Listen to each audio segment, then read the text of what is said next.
What if you woke up tomorrow and nobody believed you were you?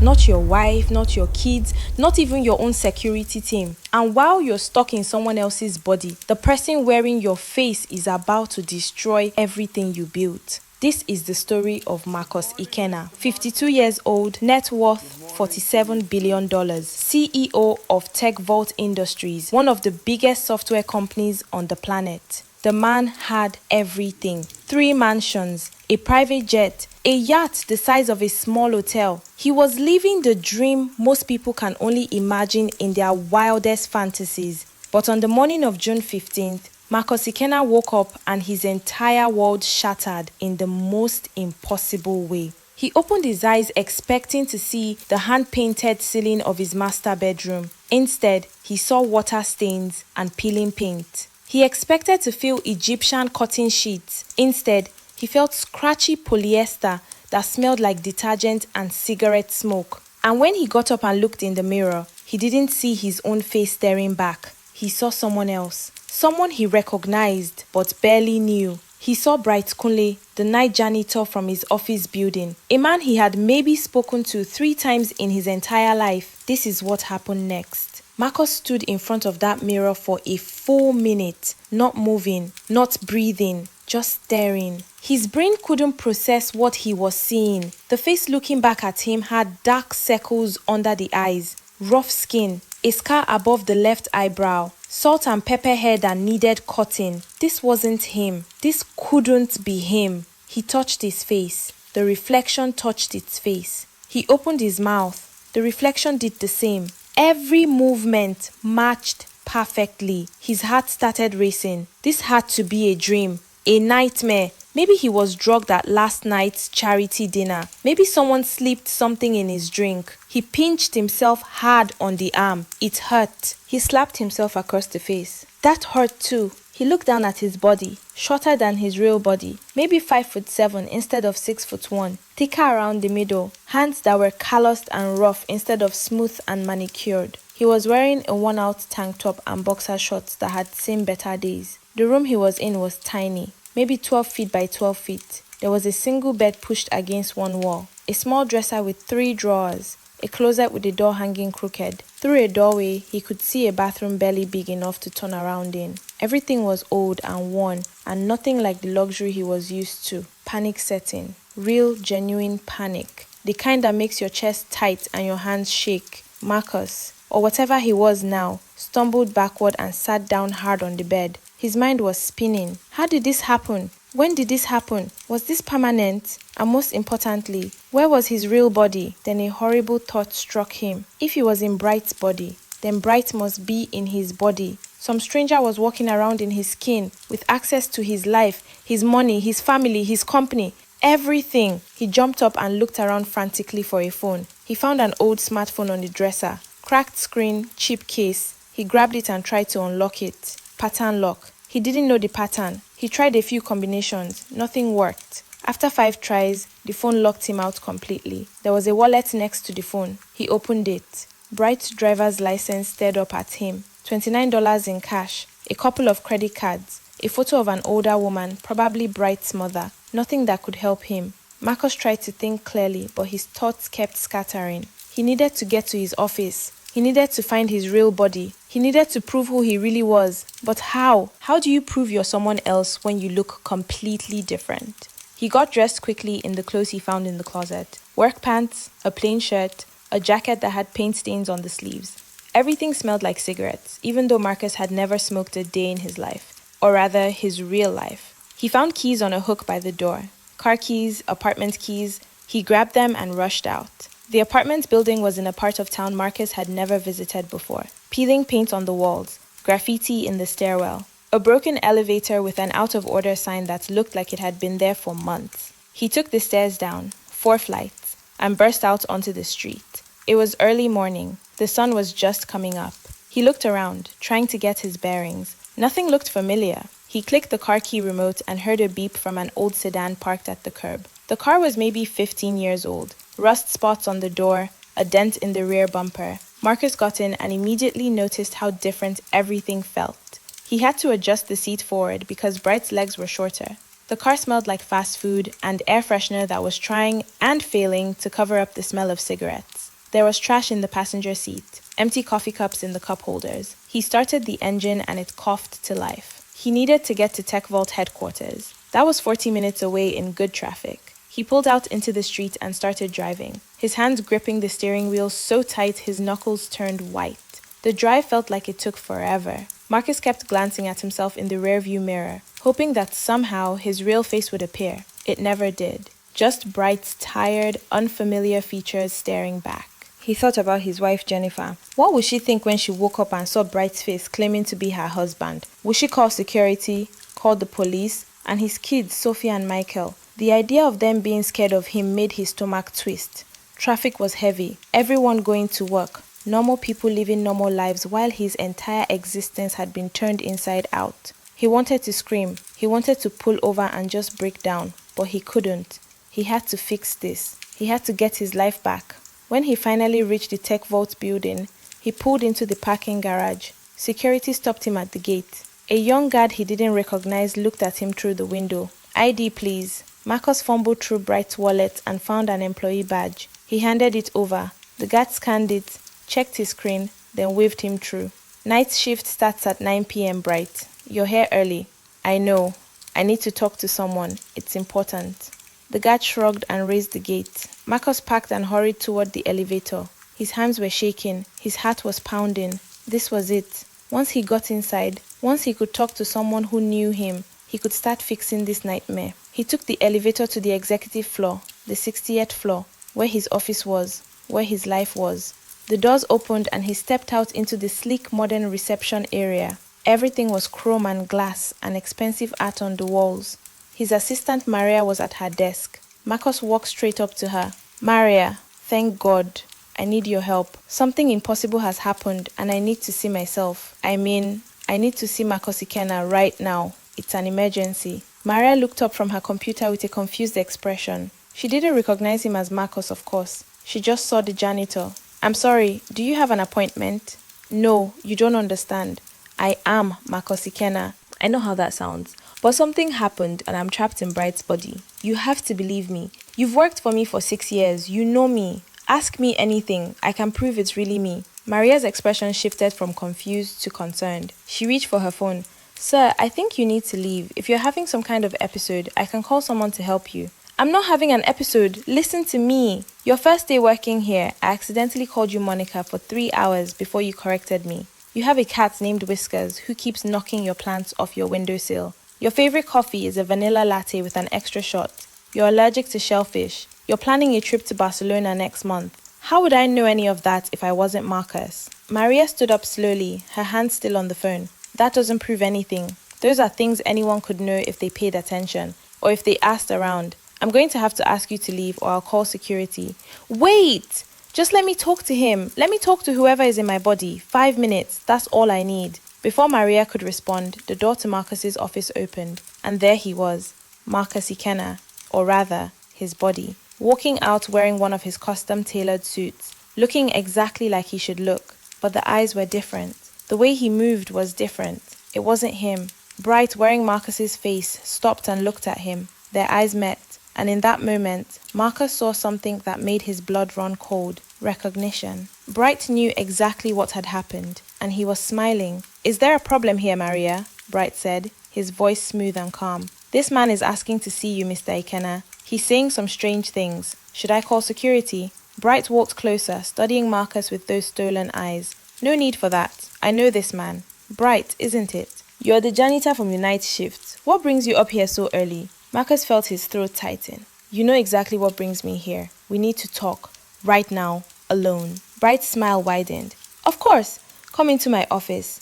Maria, hold my calls, please. Marcus followed his own body into his own office. The door closed behind them. The office was massive, floor-to-ceiling windows overlooking the city, modern furniture, a desk made from a single piece of polished wood that cost more than most people's cars. Everything was exactly as he'd left it. The moment the door closed, Marcus exploded. What did you do? How did this happen?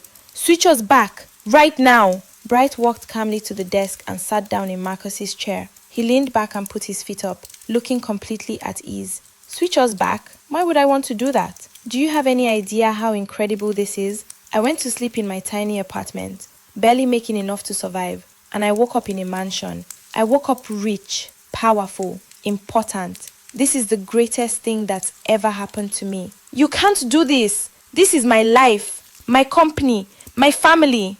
Was your life, was your company. Now it's mine. And honestly, I think I'll do a better job with it than you ever did. You were so busy making money, you forgot what it was like to be human, to struggle, to actually appreciate what you have. Marcus felt like he was going to be sick. Please, you don't understand. I have people depending on me, employees, investors.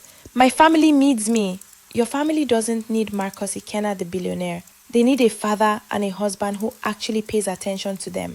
And you know what? I can be that. I already had breakfast with your wife this morning. Really talked to her.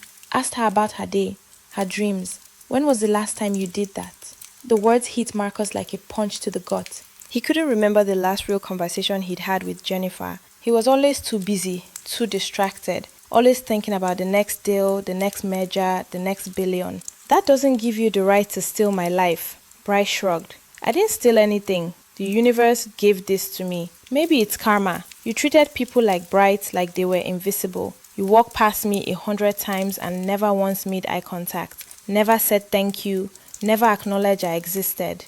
And now, here we are. I'm you and you're me. Funny how things work out. Marcus felt desperation rising in his chest. Okay, fine, you're right. I was a terrible person, I admit it. But please, we can fix this. We can figure out what happened and reverse it. There has to be a way. And if there is, why would I want to? Why would I choose to go back to being nobody when I could be somebody? When I could matter? Because it's not real. Because eventually someone will figure it out. You can't pretend to be me forever. Bright leaned forward, his expression serious now. Can't I? I have your face, your fingerprints, your DNA. Every system, every security measure, every identification method says I am Marcus Ikenna. And you're just a janitor. Nobody important. Nobody anyone would believe. Marcus felt the room spinning. This couldn't be happening. It was too impossible, too unfair. How? How did this even happen? I don't know, and I don't care. Maybe I made a wish. Maybe you made a wish. Maybe the universe just decided to shake things up. Does it matter? Yes, it matters. Because if we can figure out what caused it, we can fix it. Bright stood up and walked to the window, looking out at the city below. I don't want to fix it. Get that through your head. This is my life now. And if you try to convince people otherwise, if you try to expose me, I'll have you arrested. I'll have you committed to a psychiatric hospital. Nobody will believe you. They'll think you're crazy. Or worse, they'll think you're trying to scam me. You son of a... Careful! I can have security drag you out of here in about 10 seconds. Is that what you want? To make a scene? To give me a reason to have you banned from the building permanently? Marcus wanted to lunge across the desk, wanted to grab Bright by the collar and shake him until he agreed to fix this. But what good would it do? He was smaller now, weaker, and Bright was right. If he made a scene, he'd be the one who looked crazy. You can't get away with this, Marcus said, his voice shaking with rage and fear. You don't know how to run a company. You don't know how to handle the pressure. You're going to mess up and everyone will know something's wrong. Maybe, or maybe I'll surprise you. Maybe I'll be better at being Marcus Ikenna than you ever were. Bright pressed a button on the desk phone. Maria, please have security escort Mr. Kumle out of the building and make a note that he's not to be allowed back without my express permission. Wait! The office door opened and 2 security guards walked in. Big guys, professional. They looked at Marcus expectantly. This man was harassing my assistant and making threats, Bright said smoothly. Please see him out, and if he comes back, call the police.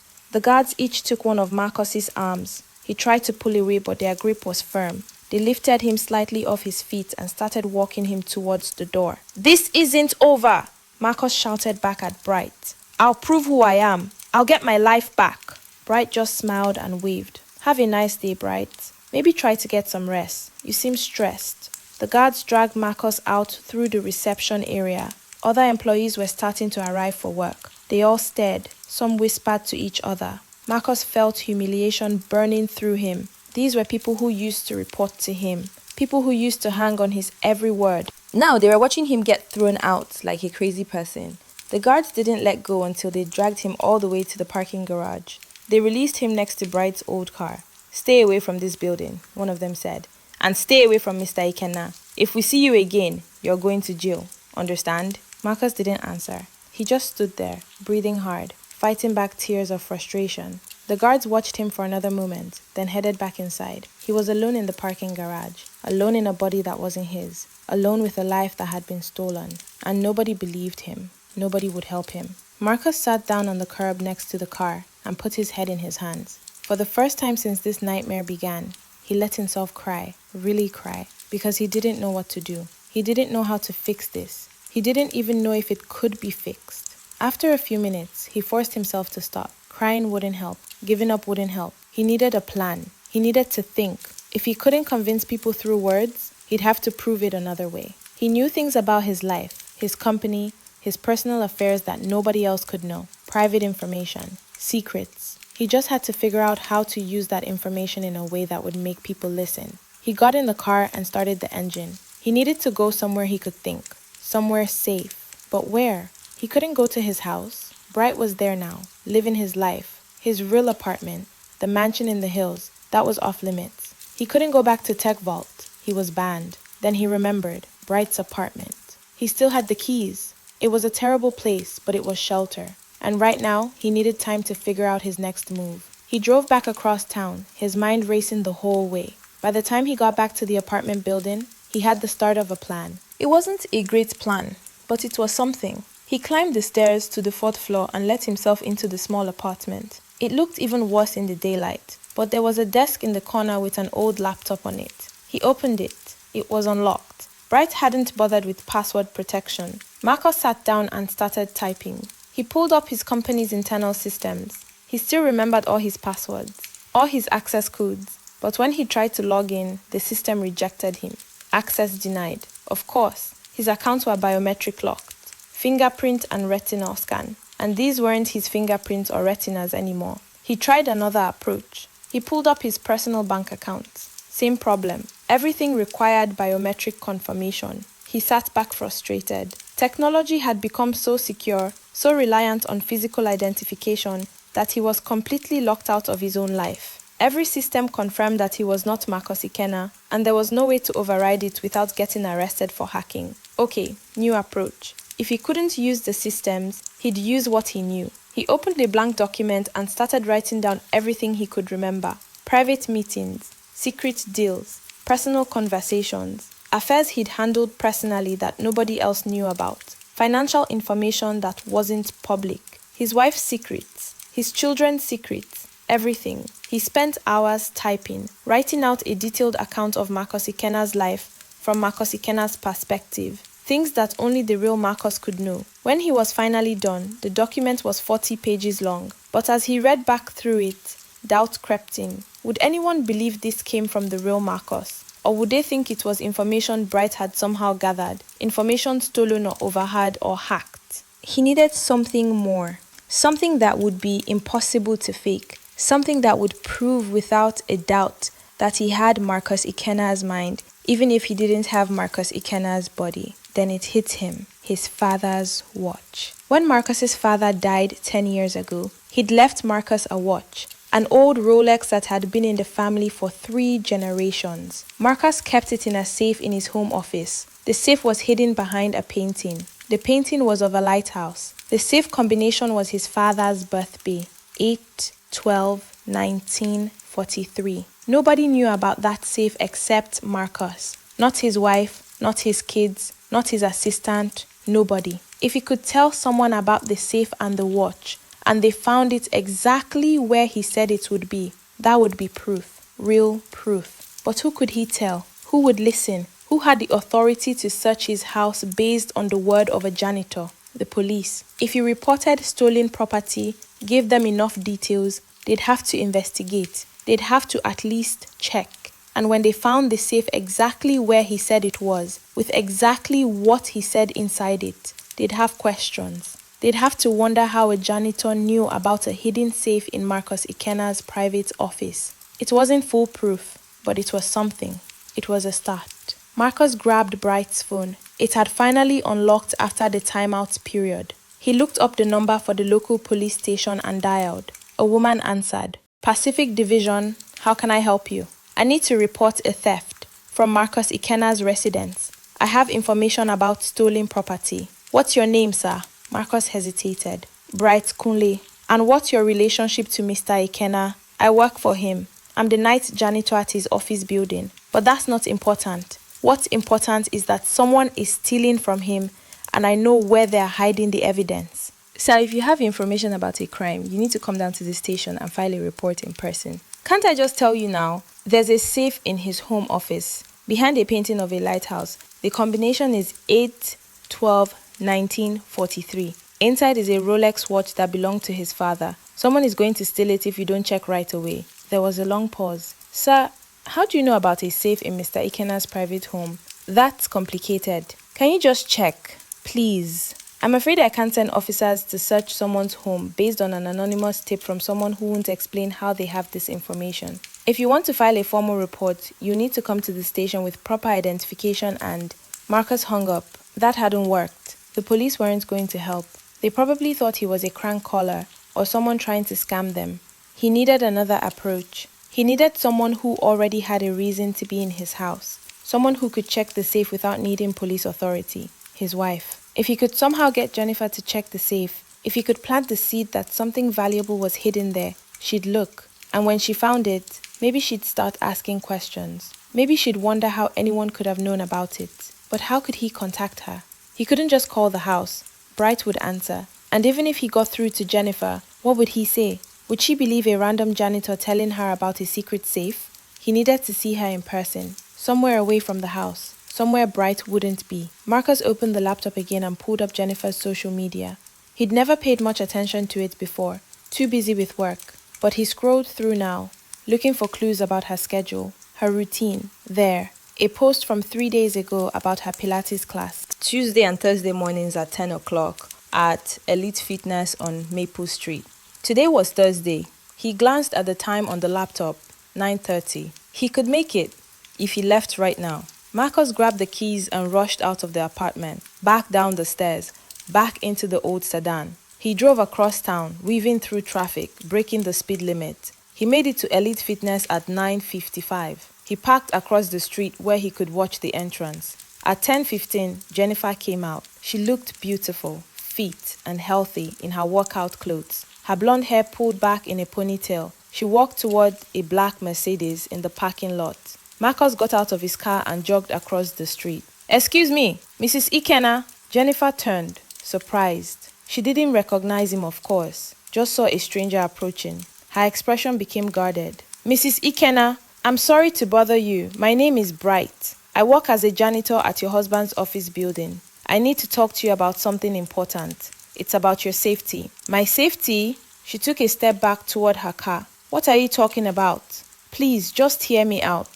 I know this sounds crazy, but I think someone is planning to rob your house. I overheard something at the office. Guys talking about a safe behind a painting in your home office." Jennifer's eyes narrowed. "I don't know what you're talking about, and I don't appreciate being approached in a parking lot by someone I don't know. Please leave me alone or I'll call the police." "Wait! I'm telling you the truth. There's a safe behind a painting of a lighthouse. The combination is 8, 12, 19, 43. Inside is a Rolex watch, your husband's father's watch. You need to check it. You need to make sure it's still there." "How do you know about..." Jennifer stopped mid-sentence. Her face had gone pale. "How could you possibly know that?"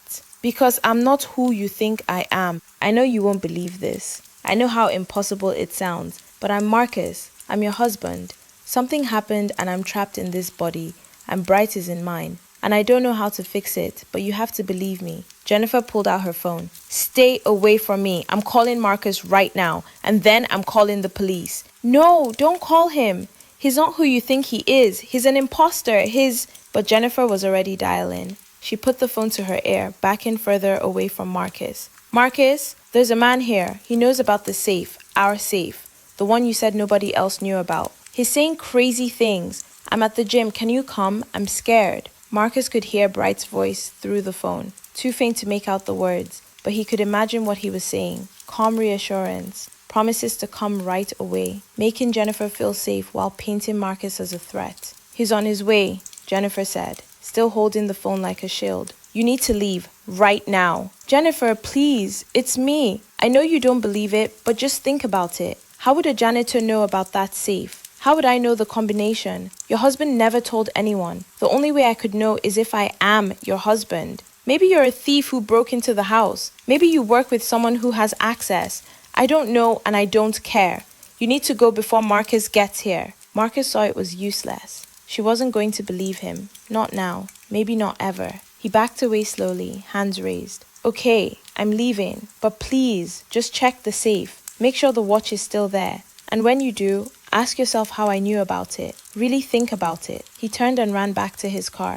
He got in and pulled out of the parking lot just as a familiar Mercedes, his Mercedes, came screeching around the corner, right behind the wheel, coming to protect his wife from the crazy janitor. Marcus drove away, his hands shaking on the steering wheel. That had gone terribly. He'd probably just made things worse. Now Bright knew what he was trying to do. Bright would be more careful now, more prepared, but at least he'd planted a seed. Jennifer would check that safe. She'd see the watch was still there, and she'd wonder. She had to wonder. It was the only thing Marcus had left to hold on to. He drove aimlessly for a while, trying to figure out his next move. He couldn't go back to the office. He couldn't approach his family again. Every path seemed blocked. Every option seemed impossible. His stomach growled. He realized he hadn't eaten since waking up in this nightmare. He pulled into a fast food place and went through the drive-thru. He ordered a burger and fries with the cash from Bright's wallet. When he got his food, he sat in the parking lot and ate, the taste like cardboard in his mouth. This was his life now, living in a crappy apartment, driving a car that might break down any minute, eating cheap food, being nobody, being invisible. Everything he'd spent his entire adult life building, gone in an instant. And the worst part was, nobody missed him. Marcus Ikenna the person was gone, but Marcus Ikenna the billionaire was still there, still making decisions, still running the company. The machine kept running without him because he'd built it that way. He'd made himself replaceable without even realizing it. Bright was right. He'd been so focused on building wealth and power that he'd forgotten to build a life, forgotten to build real connections with people. His wife barely knew him. His kids saw him as an ATM more than a father. His employees respected his position but not him personally. He was successful, but he'd made himself hollow in the process. Marcus finished his burger and crumpled up the wrapper. The sun was setting. He'd been in this body for over 12 hours now. 12 hours of the most surreal, terrifying experience of his life, and he had no idea if it would ever end. He drove back to Bright's apartment, back up the stairs, back into that tiny room with its water-stained ceiling. He sat on the bed and stared at the wall. Maybe this was karma, like Bright said. Maybe he deserved this. Maybe the universe was teaching him a lesson about empathy, about what it's like to be invisible, to be powerless, to not matter. Or maybe it was just random. Maybe it was chaos and bad luck and he was the one who got screwed by it. Either way, he was stuck and he needed to figure out how to survive. Marcus spent 3 days in that apartment, barely leaving except to buy food. He watched the news obsessively, looking for any mention of Marcus Ikenna, any sign that Bright was messing up. But there was nothing. Tech Vault stock was steady. Business continued as normal. He tried calling his kids, but they didn't answer calls from numbers they didn't recognize. He tried emailing his assistant, but his emails went to spam. He was completely cut off from his old life. On the 4th morning, someone knocked on the door. Marcus opened it cautiously. It was Jennifer. She stood in the hallway looking nervous and uncomfortable, like she didn't want to be there but felt like she had to be. Her expensive clothes looked out of place in the grimy building. "Can I come in?" she asked quietly. Marcus stepped back and let her enter. She looked around the tiny apartment with barely concealed disgust. Then she turned to face him. "I checked the safe," she said. "The watch is still there. But I've been thinking about what you said, how you knew about it, and I need answers." Marcus felt hope surge through him for the first time in days. "You believe me? I didn't say that. But something is wrong. Marcus has been different since that morning. The morning you said all this happened. He's been nicer, more attentive. Like, he's trying too hard. And there are little things. He forgot Sophie's soccer schedule. He didn't know how Michael likes his eggs. He used the wrong name for our neighbor. Small things. Things the real Marcus would never forget. Because it's not the real Marcus. It's Bright. I'm Marcus. I'm telling you the truth." Jennifer held up a hand. "I need proof. Real proof. Tell me something only Marcus would know. Something private. Something you couldn't have overheard or looked up or stolen. Marcus thought hard. Something truly private. Something only he and Jennifer would know. Then he remembered our first date. We went to an Italian restaurant called Luigi's. You ordered chicken parmesan, but it came out too spicy, and you were trying not to cry, but you didn't want to complain. So I told the waiter I was the one who couldn't handle spice, and we switched plates. You were so embarrassed, but you thought it was sweet. On our way out, you kissed me in the parking lot and said you'd never met anyone who'd take a bad dinner for her. That was the moment I knew I was going to marry you. Jennifer's eyes filled with tears. Oh my God, it's really you. It's really me. She sat down on the bed, her whole body shaking. This is impossible. How? How did this happen? I don't know. I've been trying to figure it out. The night before I was working late. Really late. I remember being frustrated, stressed, wishing I could just escape, just be someone else for a while. Someone with a simpler life. No pressure, no expectations. Maybe I made some kind of wish without realizing it. Or maybe Bright made a wish. Or maybe it's something else entirely. Can we reverse it? I don't know. I've been researching online, but I can't find anything. This isn't science. It's not medicine. It's something else. Something that shouldn't be possible. Jennifer wiped her eyes. What do we do? How do we prove this to everyone else? I don't know if we can.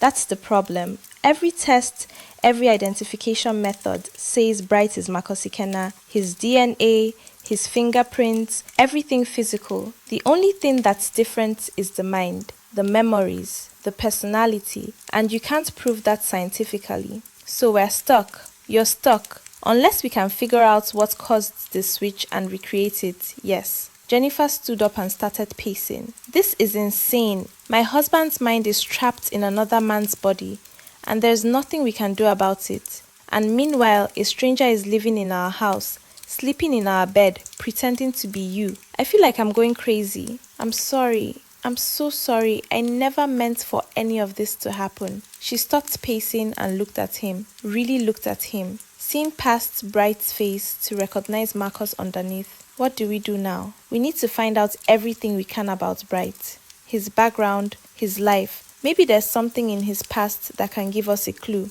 Maybe this has happened to him before. Or maybe there's someone he talked to, someone who knows about this kind of thing. Like who? A witch? A psychic? This is real life, Marcus. I know, but real life just puts me in someone else's body. So maybe we need to consider possibilities that seem crazy. Jennifer thought about it. Then she nodded. Okay, I'll help you, but we have to be careful. If Bright finds out we're working together, he might do something drastic. He has all your resources now, all your power. I know. We'll be careful. Meet me tomorrow at the coffee shop on 5th Street, 2 o'clock. Bring whatever you can find out about Bright's background, employment records, previous addresses, anything. Okay. Jennifer moved towards the door, then stopped. She turned back and looked at Marcus with such sadness in her eyes, it made his heart ache. I miss you. I miss my husband. Not the billionaire, not the CEO. Just you, the man I married. And the worst part is, I didn't realize how much I'd stopped seeing that man until he was gone. I'm still here. I'm still me. I know, but you're also not. And I don't know how to deal with that. She opened the door. I'll see you tomorrow, 2 o'clock. Then she was gone. Marcus sat back down on the bed. For the first time since this started, he didn't feel completely alone. Jennifer believed him. She was going to help. It wasn't much, but it was something. It was more than he'd had yesterday. He spent the rest of the day going through Bright's things, looking for clues, looking for anything that might explain what happened. He found old mail, bills, a few personal items, but nothing useful. Nothing that suggested Bright had any knowledge of magic, or wishes, or body swapping. The next afternoon, Marcus walked to the coffee shop on 5th Street. It was a small place, local, not the kind of place he would have visited in his old life. Too simple, too ordinary, but now it felt safe, anonymous. Jennifer was already there when he arrived. She sat at a corner table wearing sunglasses and a hat, trying to be inconspicuous. When she saw him, she waved him over. I have something, she said as soon as he sat down. She pulled out a folder from her bag, Bright's employment file from Tech Vault. I had to sneak into HR to get it. If anyone finds out I took this, there's going to be questions. Marcus opened the folder and started reading. Bright Kunle, 28 years old, moved to the city 3 years ago. Previous employment at a grocery store, a warehouse, and a cleaning company. No college education, no criminal record. Nothing remarkable, but there was something else in the file. A reference letter from his previous employer, the cleaning company. Marcus read it and frowned. "What is it?" Jennifer asked. "This reference letter, it says Bright was a good worker, but had to let him go because of concerning behavior. It doesn't specify what that means. Can we contact them? Find out more?" Marcus checked the letterhead. Sunshine Cleaning Services, an address on the other side of town. "We can try." They finished their coffee and drove there together in Jennifer's car. She parked a block away from Bright's old apartment building, so nobody would see her expensive Mercedes and get suspicious. Sunshine Cleaning Services was in a strip mall between a nail salon and a tax preparation office. The front window was dusty. A faded sign advertised their rates. They went inside. A tired-looking woman sat behind the desk, scrolling through her phone. She looked up when they entered. "Can I help you?" "I hope so," Marcus said. "I'm trying to get information about a former employee, Bright Kunle. He worked here about 3 years ago." The woman's expression shifted, something like recognition mixed with discomfort. "Why do you want to know about Bright?" "He works for me now." "Well, sort of. There's been some issues and I'm trying to understand his background." "Issues?" "Yeah, that doesn't surprise me." "What do you mean?" The woman glanced around like she was worried someone might overhear. Then she leaned forward. "Look, I'm not supposed to talk about former employees, privacy and all that. But Bright was strange, really strange." "Strange how?" "He was obsessed with this idea that he could be someone else. He'd talk about it all the time. Said he'd found a way to switch lives with someone. Said he'd read about it in some old book. Some kind of ritual or spell or something. I thought he was just weird, fantasizing. But he was serious about it. Real serious." Marcus felt his blood turn to ice. "A ritual? What kind of ritual?" "I don't know the details. He kept most of it to himself. But I remember he said something about needing a moment of connection. A moment where two people both wished to be someone else at the exact same time. He said if that happened, and if he did the ritual right, you could make the switch happen." "Do you remember anything else? Anything about how it works or how to reverse it?" The woman shook her head. "That's all I know. And honestly, I thought he was nuts. We all did. That's why we fired him. He was spending more time talking about his crazy theories than actually doing his job. But now you're asking about him and you look scared. So maybe he wasn't so crazy after all." Marcus and Jennifer exchanged glances. This was it. This was the answer. Bright had known about the body swap. He'd planned it. He'd been waiting for the right moment. And that night when Marcus had wished he could escape his life, when he'd wished he could be someone else, Bright must have sensed it somehow, must have known, and he'd performed whatever ritual he'd learned. "Do you know where he got this information?" Marcus asked. "The book he read? Where he learned about the ritual?" "No idea, sorry. Like I said, I didn't pay much attention to his ramblings. I just wanted him to clean the floors." They thanked the woman and left. Back in the car, Jennifer gripped the steering wheel so tight her knuckles turned white. "He planned this," she said. "He deliberately stole your life." "Yeah, he did. So how do we get it back? If he did some kind of ritual, there has to be a way to undo it, right?" "Maybe. Or maybe once it's done, it's permanent. We need to find that book. We need to know exactly what he did." "How? We can't exactly ask him." Marcus thought hard. "His apartment. My apartment now, I guess. Maybe he kept the book. Maybe there's something there that can help us. It's worth a shot. Let's go." They drove back to Bright's building. Marcus led Jennifer up the stairs to the 4th floor. He unlocked the door and they went inside. The apartment looked exactly as he'd left it that morning. Messy, cramped, depressing.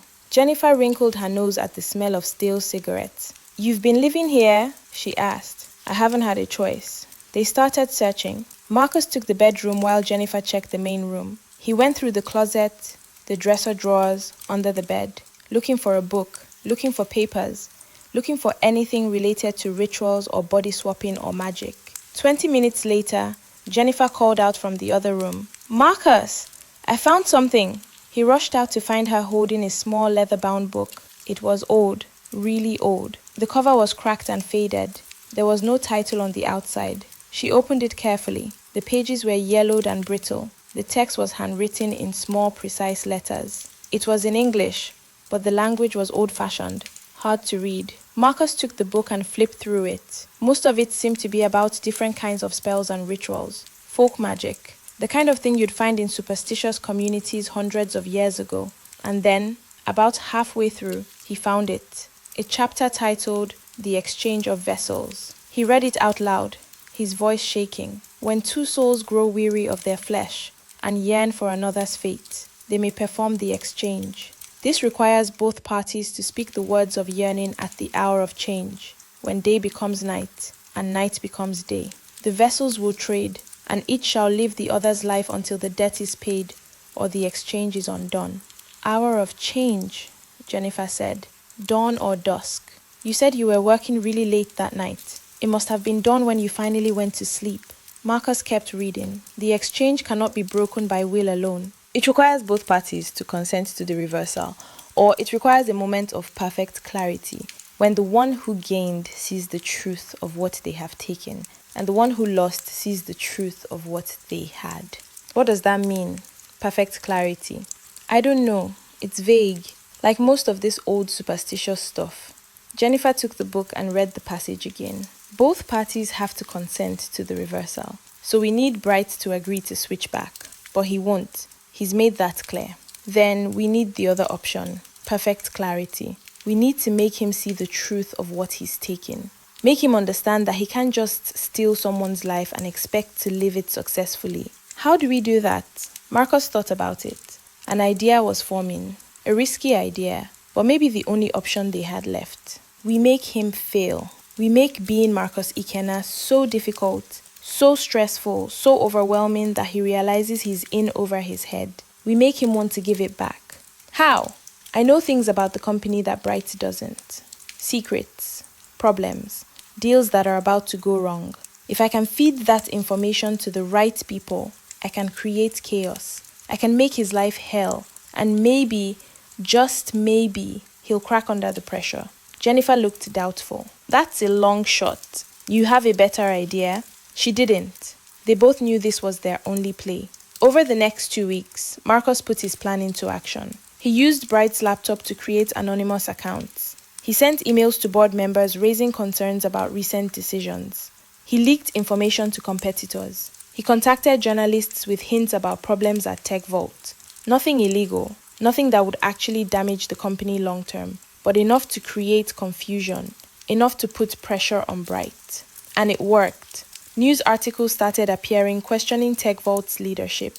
Stock prices dipped. Board members started calling emergency meetings. Marcus watched it all unfold from his tiny apartment, monitoring the news constantly. Bright must have been panicking. The perfect life he'd stolen was starting to crack. The pressure was building, and he didn't have the experience or the knowledge to handle it. Not like Marcus did, but Bright was stubborn. He held on.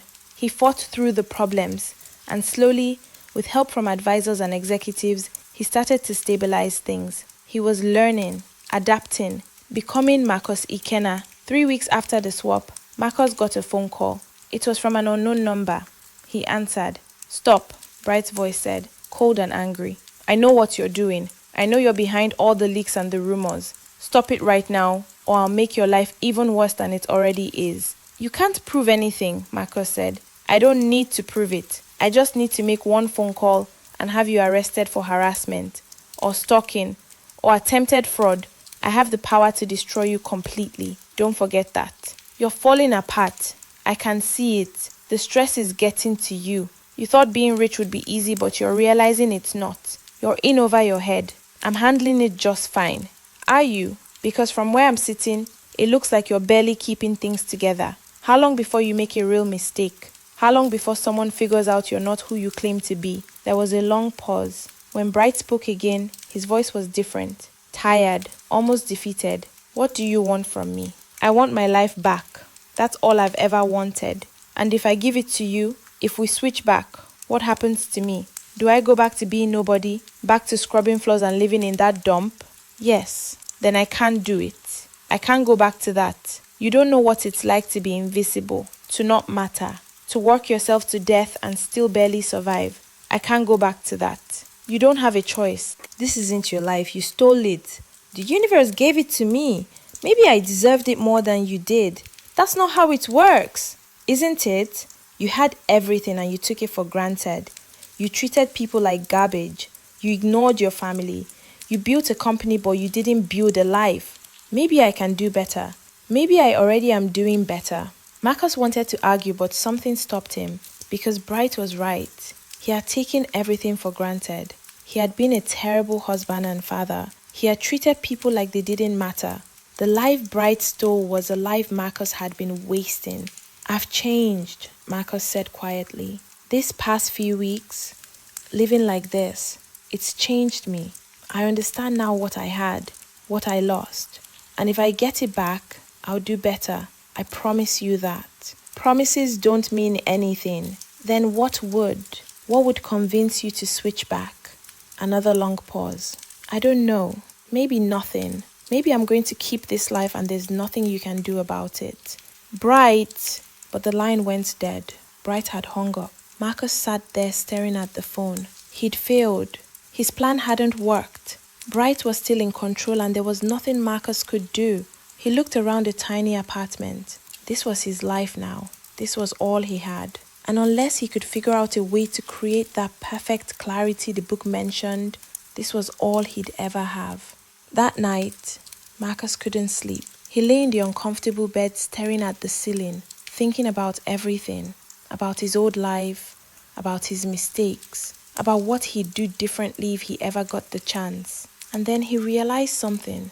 Bright was right. The universe had given him this, but maybe not as a gift, maybe as a lesson. Maybe Marcus needed to lose everything to understand what he had.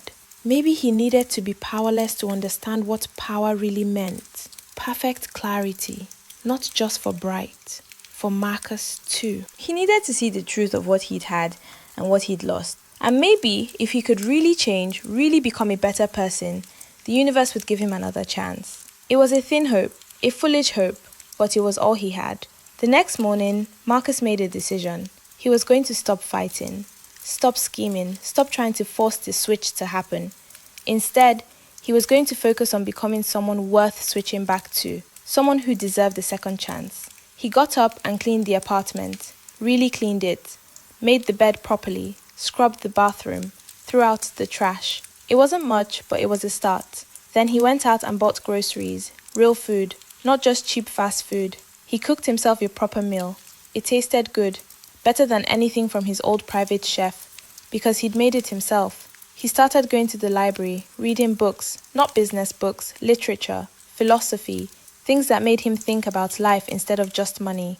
He started taking walks, noticing the world around him, the people, the small moments of beauty that existed even in this poor neighborhood. He called his kids. They still didn't answer unknown numbers, so he texted them instead. Simple messages. "I love you. I'm proud of you. I'm sorry I wasn't there more." They didn't respond, but he kept sending them every day because they needed to hear it even if they didn't know who was saying it. He started volunteering at a local shelter, helping serve meals to homeless people even worse off than Bright had been, than he was now. It gave him perspective, made him grateful for what little he had. Weeks passed, then a month, then 2 months. Marcus stopped thinking about being Marcus Ikenna the billionaire. He started just being Bright Kunle, the regular person. And something strange happened. He found peace. Not happiness exactly, but contentment. A sense of purpose that had nothing to do with money or power. He made friends. Real friends. People who liked him for who he was, not what he could do for them. He learnt their names, their stories. He listened. He cared. He became part of a community in a way he never had in his old life. Jennifer still visited sometimes. Less frequently now because it was too hard for her. Too painful to see her husband in someone else's body.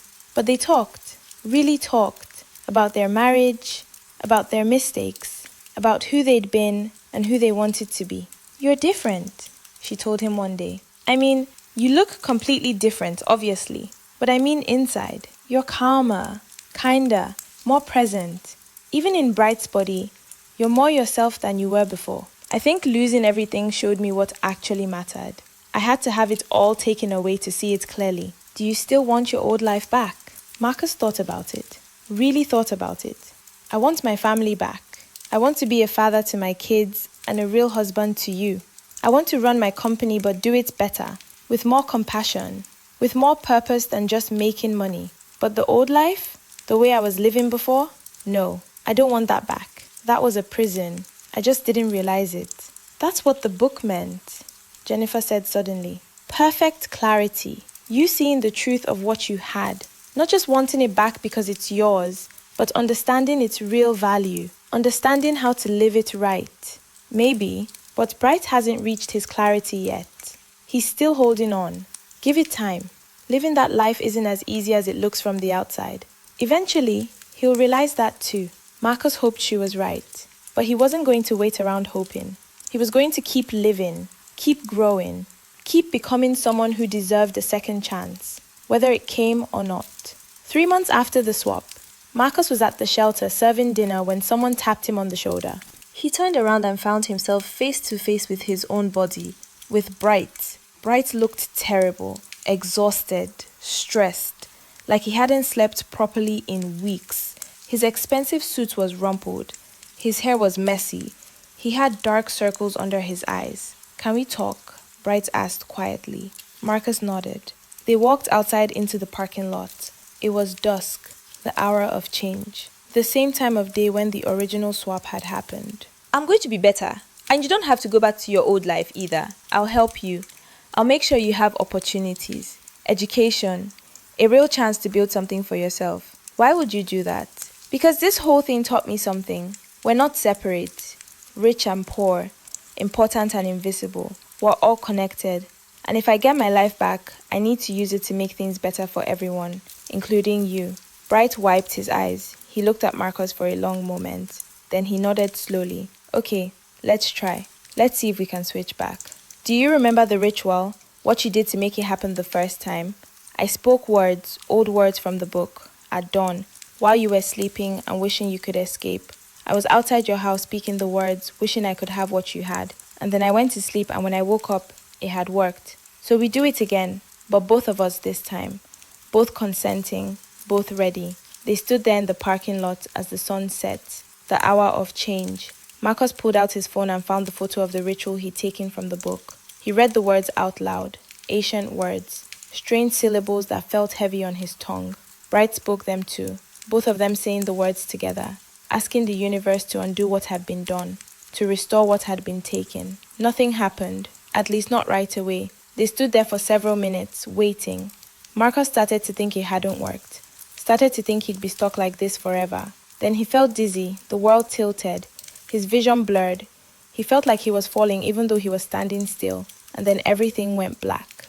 When Marcus opened his eyes, he was lying on the ground, the parking lot pavement under his back. Someone was leaning over him. Jennifer. She looked worried. "Marcus? Can you hear me?" "Yeah, I can hear you." His voice sounded different, deeper. He sat up slowly and looked at his hands. His own hands. Long fingers. Smooth skin. The watch his father had given him on his wrist. He looked down at his body. Tall. Fit. Wearing an expensive suit. His body. He was back. Next to him, Bright was sitting up too, back in his own body. Shorter. Stockier. Wearing the simple clothes Marcus had bought at the thrift store. He looked around confused, like he wasn't sure if it had really worked. "We did it," Marcus said. "We switched back." Bright nodded slowly. "Yeah, we did." They helped each other stand up. For a moment, they just looked at each other. Two men who'd lived each other's lives, who'd learned things about themselves they never could have learned any other way. "What happens now?" Bright asked. "Now you come work for me. Not as a janitor, as something more. I don't know what yet. We'll figure it out together. But I meant what I said. I'm going to help you build a better life. A real one." "Why would you do that after what I did to you?" "Because you gave me a gift even though you didn't mean to. You showed me who I'd become, who I didn't want to be anymore. And now I have the chance to be better. We both do." 3 years later, Marcus Ikenna was a different man living the same life. He still ran Tech Vault Industries, but he changed how the company operated. Better wages for all employees, better benefits, programs to help people advance. He'd started a foundation to help people like Bright, people who were stuck in poverty with no way out, giving them education, training, real opportunities. His relationship with Jennifer was stronger than it had ever been. They talked, really talked, about everything. They went on actual dates, spent real time together, remembered why they'd fallen in love in the first place. His kids knew him now, not just as the rich dad who was never around, but as a person. someone who showed up to their games and recitals, someone who listened, someone who cared. And Bright? He was Tech Vault's Director of Community Outreach. He worked with underprivileged communities, helped connect them with resources and opportunities. He'd gotten his GED, then an associate's degree. Now he was working on his bachelor's, building a life that was his own, not stolen, earned. They had lunch together once a month, the billionaire and the former janitor, two men who'd switched lives and learned that the grass isn't always greener, that every life has its challenges, that what matters isn't how much money you have or how much power you hold. It's what you do with it, how you treat people, what kind of person you choose to be. Marcus thought about that first morning sometimes, waking up in Bright's body, the panic, the fear, the desperation. At the time, it had seemed like the worst thing that could ever happen to him. But looking back now, he realized it was the best thing. It saved him from himself, from a life that looked perfect on the outside, but was hollow on the inside. He'd gotten his life back, but more importantly, he'd learned how to actually live it. The switch had been a nightmare, but it had also been the wake-up call he desperately needed, and for that, he'd always be grateful, even if he'd never want to do it again. Hit that subscribe button for more stories that'll make you rethink everything.